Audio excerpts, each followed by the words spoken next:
Tonight on All Systems Go, puppets, playoffs, and PlayStation. And a catch-up on what occupied our time during the break. Season Lucky 7 begins right now.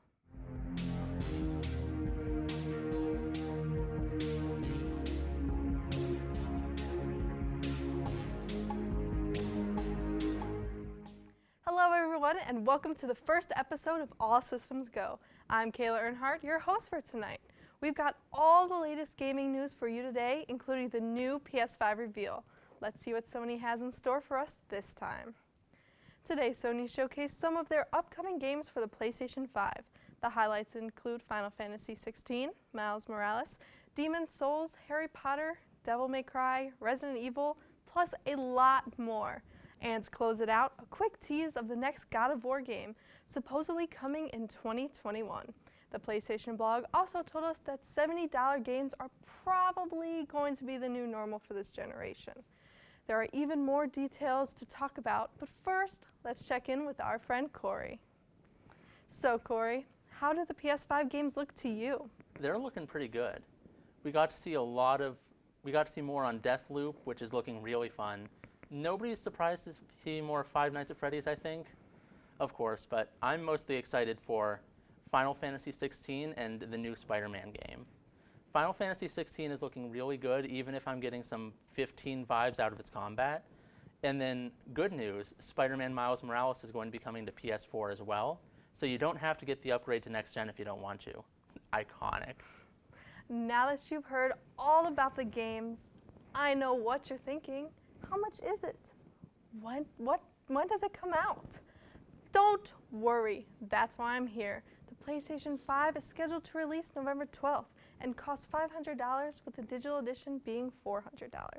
If you're an impatient person and need to lock in that deal now, pre-orders will begin tomorrow at select retailers. Corey, what do you think about the release? Did it live up to your expectations? I'm quite excited for it because PlayStations are my favorite console. I think the release is going to go really well. They've revealed a ton of good games, and besides Control, a lot of PS4 games are also going to be upgraded for free to next gen. The console and controller are looking a little less pretty than they did last gen, but the controller also looks really comfortable this time. Mm-hmm. And unlike their competitors, the digital edition isn't cutting any of its processing power to be a little cheaper. I do think it would be nice if they told us any of this before today, but you take what you can. Nobody's going to leave now if they haven't already, so it'll go well. Lucasfilm just dropped a trailer for Season 2 of The Mandalorian. The trailer shows Din traveling the galaxy looking for a home for the child, namely the Jedi Order. We also see returning characters from the first season, but no confirmation of many casting rumors from over the summer. This is the first official footage of Season 2. And eager fans have nearly 2 minutes to comb through for more clues. We won't have to wait long, as the show starts premiering on Disney Plus October 30th. Here is our Star Wars expert, Nathan, to tell us what he thinks of the Mandalorian trailer. I love it. Star Wars fans have been hungering for more content since the Clone Wars series finale. I'm very excited to see these new environments, as the first season of The Mandalorian had some great world building. I think I recognize the planet Ilum, which will be making its live-action debut as it was before it was terraformed into Starkiller Base by Episode 7. Most of all, I cannot wait to see actor Giancarlo Esposito wielding the darksaber again. And when we come back, it's time to meet the Muppets once again. Is Muppets Now on Disney Plus worth your time? Then draft your tweets, because Kyle Eads is making his prediction for the Overwatch League Finals. All will be revealed when All Systems Go returns. The Muppets have been a worldwide favorite for decades. But is their new show on Disney Plus worth digging up your password? Here's Jeremy's review of the Muppets Now. It would be fair to say that I'm a big fan of the Muppets. But then again, isn't everyone? The best part about these felt and fur creations is that they bring joy to people of all ages and walks of life.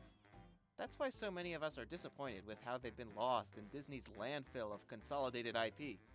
I was hoping that Muppets Now, the recent series on Disney Plus, would be a return to form. Unfortunately, it just doesn't quite get there. Yes, and on a scale of 1 to 10, here's your score so far. 2? Okay, it's not that bad, but it's easy to see how this show could be a lot more than it is. Muppets Now features multiple sketches with characters riffing off popular genres of internet videos. For instance, cooking personalities, lifestyle influencers, Bill Nye. 4 segments make up an episode with some linking material in between with Scooter. On paper, that sounds like an updated version of The Muppet Show. Cool. The problem is a lack of variety within these segments. The segments with the most potential are used the least, while ones that have run their course just keep getting recycled. Lifestyle with Miss Piggy comes up in all 6 episodes, but every time it's just 5 minutes of the same jokes. She acts spoiled about everything and runs the whole diva act into the ground. I think the character works best in moderation, and that's not what we get in Muppets Now.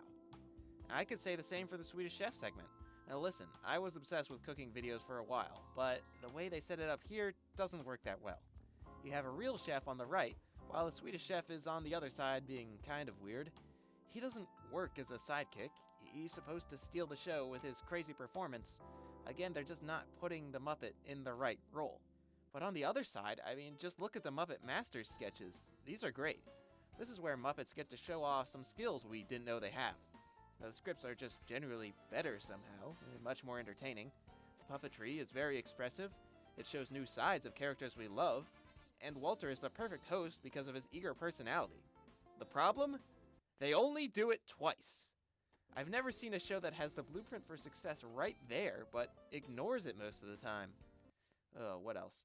Some other highlights include the Seth Rogen interview, some of the Muppet Lab segments, and, Uncle Deadly.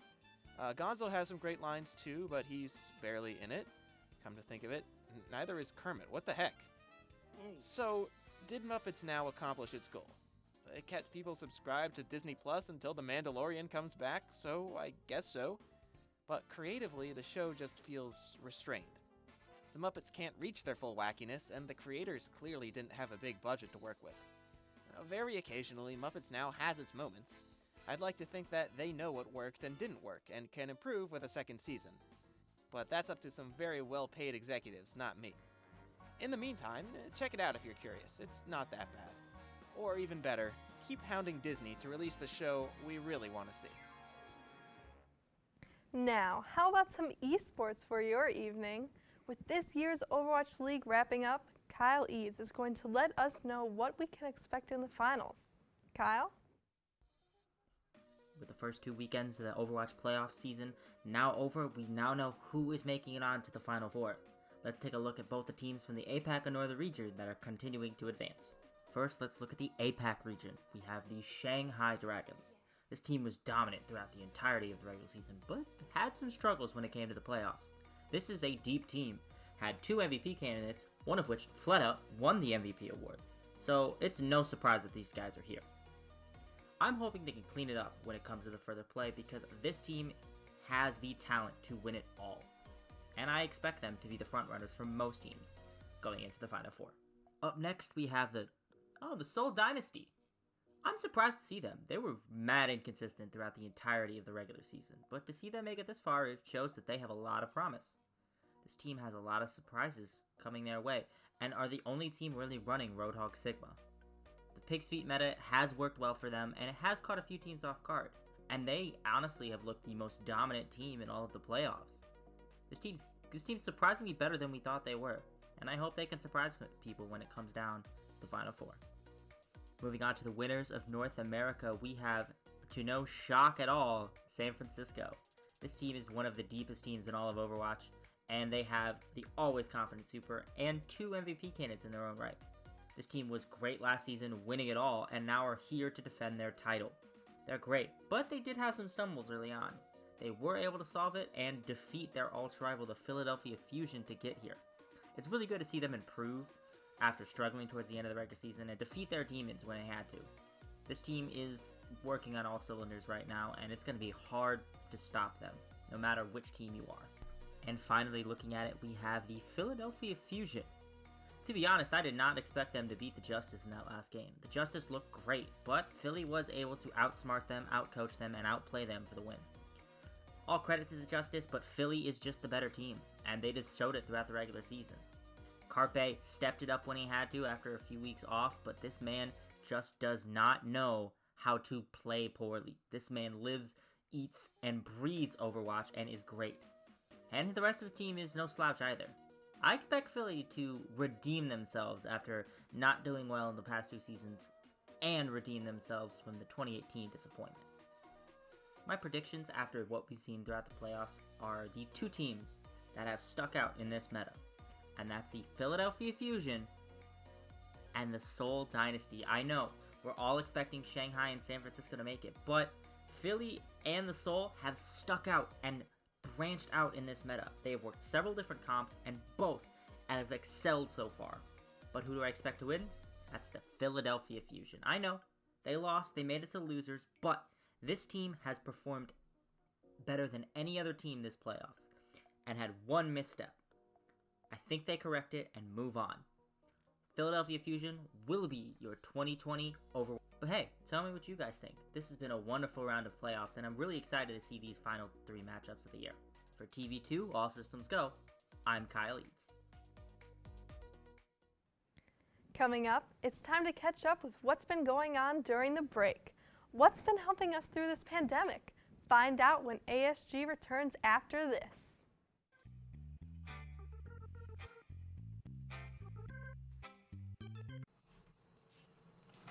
I don't know if you guys have heard, but there's a pandemic going on right now. What? I know, it's kind of been buried in the news under a bunch of other stuff, but there is a little bit of pandemic going on right now. It has kept a lot of people at home, it has closed a lot of businesses, and more importantly, it has led to a lot of changes in not only just the consumption of media, but also the culture of media in general. All of us having a lot more time at home now. What kind of media have we all been consuming in our new surplus of free time? Alright, well, I'm sure many people at home can agree with me here, where when quarantine started, I made the handy-dandy purchase of a Nintendo Switch for the beloved game of Animal Crossing.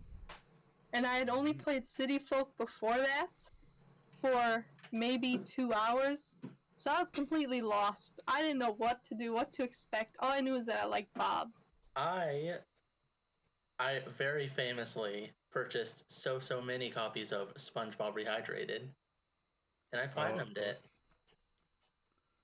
Which copy was your favorite? I mostly used my PlayStation 4 copy number 716. Dan, what did you start consuming during quarantine? Well, right when the pandemic first hit and everybody was playing Animal Crossing, I was playing Doom Eternal and having a blast with it. It came out on my birthday. I was so excited. Yes. It's a fun game. It is absolutely great. It is not more of Doom 2016, even though that's what I wanted, but I didn't know that I wanted Doom Eternal until I had it. But personally, when quarantine started, I finally took the opportunity to dive into Persona 5 finally. I bought the game in January, and then I never touched it. This is a 100-hour game. I have school and stuff. I don't have time for this. That's exactly what I did with Control. But then I finally dove in, and it's such a good game. It's so good. I've not beat it yet because it's very long, but it's very good. I'm glad I dove in. Another consequence of the quarantine is that the process of game development, game releasing has been changed, and partially due to circumstances around the quarantine, also the fact that it just was not coming out very well at all. Halo Infinite got delayed. So do any of you guys have anything else that you were looking forward to that got delayed due to just situation? Cyberpunk 2077. 2027? 2077. 2077. We're not that close to it. Yeah. Get ready for Hollywood and the games industry to dry up over the next year or two. But we're going to have some blockbuster packed summers in a couple of years. When everything finally gets released that movie studios have just refused to put out on a streaming platform. We're just going to have blockbuster after blockbuster every single weekend. Corey, what about you?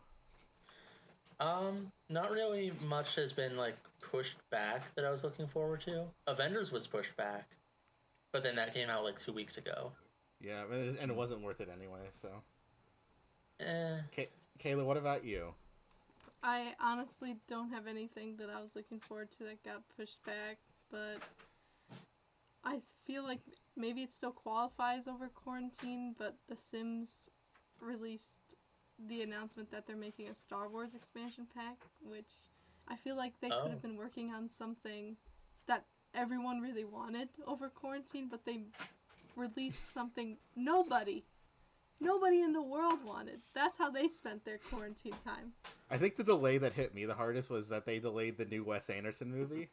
And like, you know, I'm a sucker for the Wes Andersons, and they didn't even like delay to next year. It just doesn't have a release date anymore. They're like, it was gonna be July, and then I think they moved to like October, and now it's just gone. And I'm very sad. I want to watch more Wes Anderson. Not to get emo on Maine or anything, but the thing that saddened me most during quarantine was not seeing you guys. Yeah, I feel that. I missed all of y'all. Yeah, but All Systems Go Home was really fun. I know I was only on there for like 1 or 2 episodes, but seeing you guys just crank those out every week, I mean, that's a big part of what you guys did during quarantine.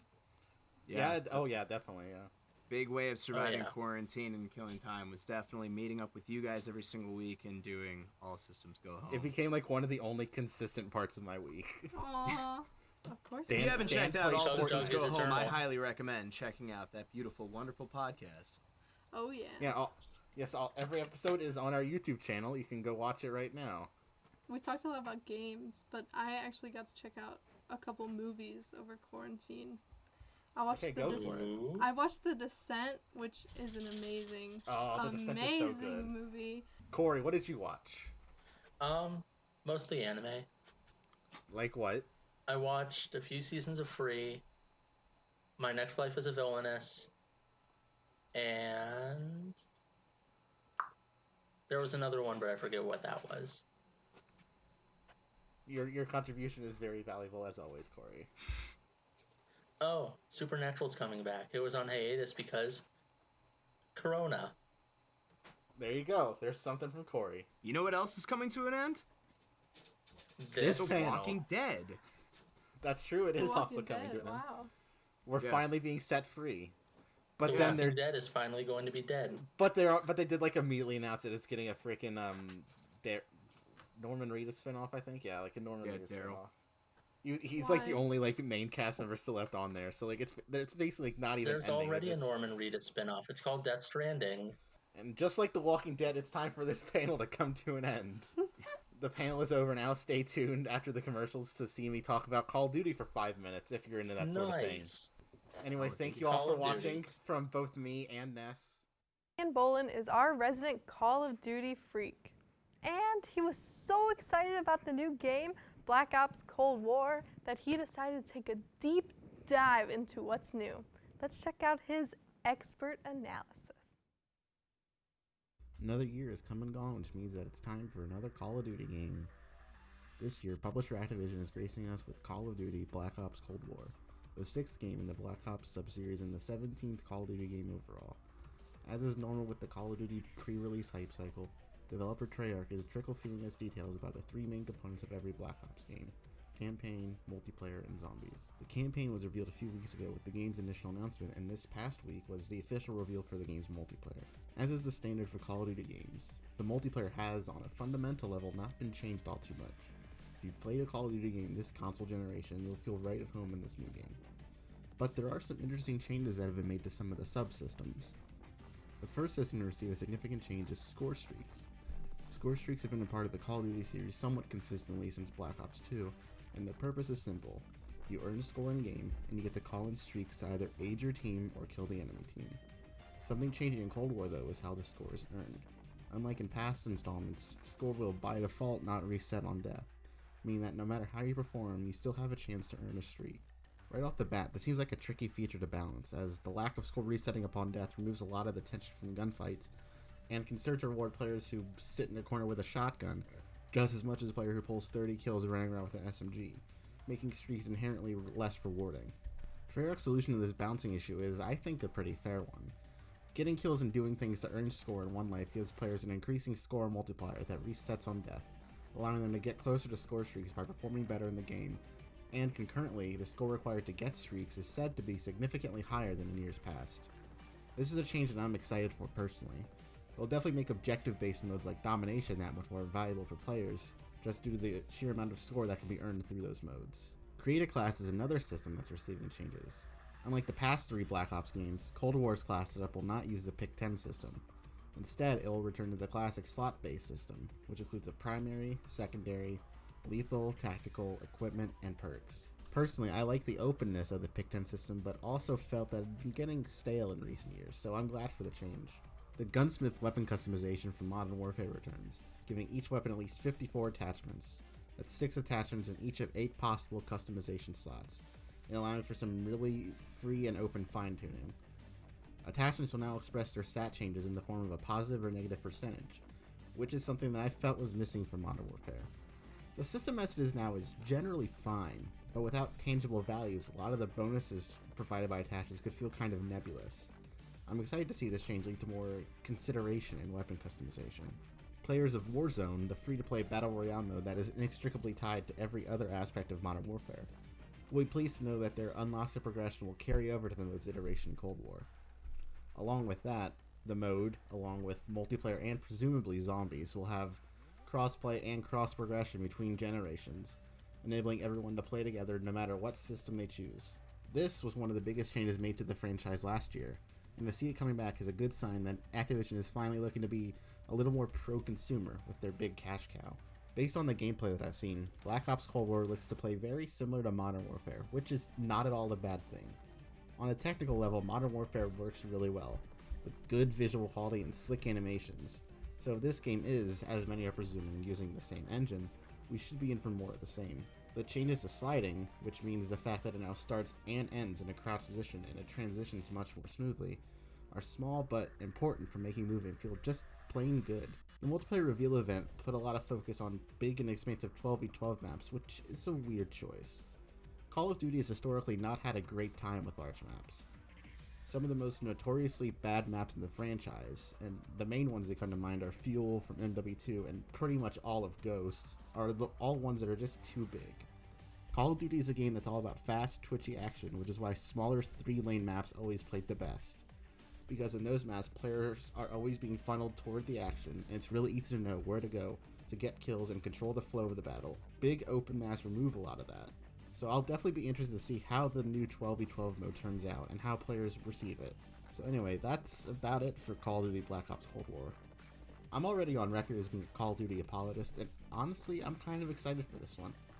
It definitely seems like Treyarch is doing a lot right here. Of course, the upcoming beta is going to be the moment of truth.